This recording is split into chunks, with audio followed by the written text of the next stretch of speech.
So I cannot accept that as a valid criticism, that they have no interest, that the Orthodox have no interest in the secular literature. Why should they?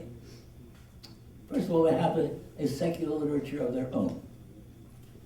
It's not great shakes by the world's standards, but they have, you go into any ultra-Orthodox bookstore and you find storybooks, you find even joke books, you find all kinds of popular literature. But it's not the literature that they're based upon, that they base their culture upon. So I would say, and I know I have in the audience people whom I recognize, and I'm honored that they have come, who won't accept this answer with respect to Yiddish. But Yiddish literature has not contributed, I won't say anything, but not much at all, to the furtherance of Yiddish, other than at the college level. And then you have to realize you're dealing with the tip of the iceberg. Of course, at the college level, they're going to read it. You're dealing with a population that has been selected for success in reading. The question is whether they will ever speak, not whether they will ever read. And the fact that they mostly can read but not speak is so evident that whenever they start to speak, you hold your ears. Because while it may be literate, it's not grammatical, and it's not genuine. So, Yiddish literature is great Yiddish literature, great at the stage of the greatest that the world has created. Although not everybody will accept that. And my book is as great as anything the world has created. It's not helped the longevity of the language. Those groups that have maintained a low profile, patience, prudence, and cultural specificity have prevailed, as opposed to Yiddish literary types who sent their children to college, and the children learned every conceivable thing but forgot their mother tongue, or their parents' mother tongue.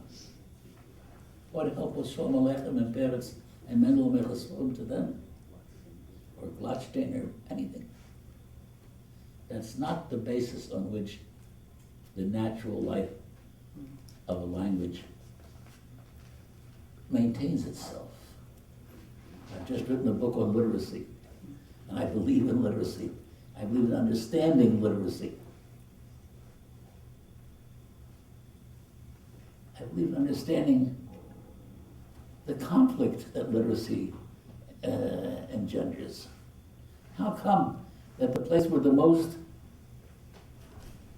discrimination against local vernaculars is in the continued French and Portuguese and Spanish colonies, when they're among the earliest places in Europe where vernacular literacy began? That's an important thing to understand if you're thinking about the importance of literacy. But in general, the importance of literacy has next to nothing to do with the maintenance of the language.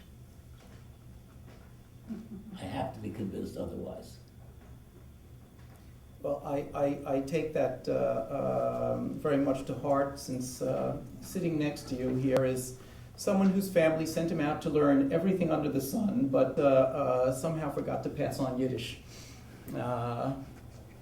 In fact, I was telling Professor Fishman that I had to ask others about the meanings of the epigrams in his books, which were written in Yiddish. Our time is almost up, and I'm sorry, I'm so long-winded, I'm sorry. You'll catch me individually or write to me. Our time is almost up. Let me ask you just one more question, which is a somewhat sensitive question, but I think I should ask. I know there are people in the audience who probably would be curious about your opinion on this, and this is just for a comment. Chinese intellectuals within China have been pondering the entire regime of regional minority nationality autonomy within the People's Republic of China. And one of the complaints made by intellectuals raising this issue is that the system of regional autonomy encourages minority nationalities who have their own autonomous regions to privilege their own languages in these regions, when in fact now, as a result of migration, all of the areas in question are home to several nationalities. And they basically argue against regional nationality autonomy as it is now constructed. I'd like your comment. Well, we're back to the goods again, and we come full circle of finding the problem at the foot of those who have been oppressed. They're the problem. They are also capable of being a problem. All human beings, all human societies are capable of that. But they are not the problem for China. What persecution the Tibetans exercise upon minorities in Tibet is not the problem for China. And if they make it the problem, they're looking for a problem. They're looking for an excuse. Local autonomy has not been the problem for nearly a century for any established polity. Look at Spain with all its regional languages.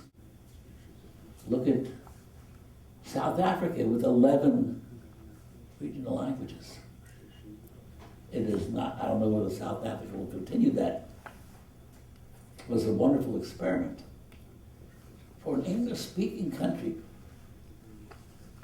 now perhaps they thought they would do that in order, this is the usual and majoritarian ploy. You recognize 11 of them, most of them are going to die on the vine, just to make sure that Afrikaans also is among them. Also, just to get back to the next strongest competitor. But what they don't realize is there are hundreds of thousands of blacks for whom Afrikaans is the mother tongue. The mother tongue. That's their mother tongue. And they're not going to give up Afrikaans any more than the ones who speak languages that start with X, Y, and Z. So it is not necessarily the problem or the downfall of any nation. Neither in Belgium, where governments will fall, but the nation state has not fallen. Nor in Luxembourg, where there are 3 different languages of 3 major powers all around them. Luxembourg goes back to the sons of Charlemagne. Well, the middle corridor between the Romance-speaking and the German-speaking countries was handed to the middle son. And therefore he got it on the neck from both sides. And therefore you have this corridor of Flemish, Luxembourgish, Alsatian, Swiss German, all the way down the middle between the 2 sides. But they won't vanish because they have been able to exercise cultural specificity. In Luxembourg, you don't use, although everybody knows some German, you don't use it for everything, for everyone. Because in that case, what would you need French for? Luxembourgish is known by most people, but you don't let it into school. So there are all kinds of additional working arrangements that are possible out there, which are more accepting, which are more culturally pluralistic, which may cause some problem to some people, but that's inevitable. That's going to be no matter what your solution is. And I'd rather that the big brother have some headache that somewhere some Uyghur is going to persecute some group lower than the Uyghurs in power. Let the big brother have that problem. The big brother will know how to handle that problem of the persecution that the Uyghurs exercise on some smaller group. It's the smaller group that we're trying to consider how we could possibly do something for them. Thank you. Thank you very much. Thank you.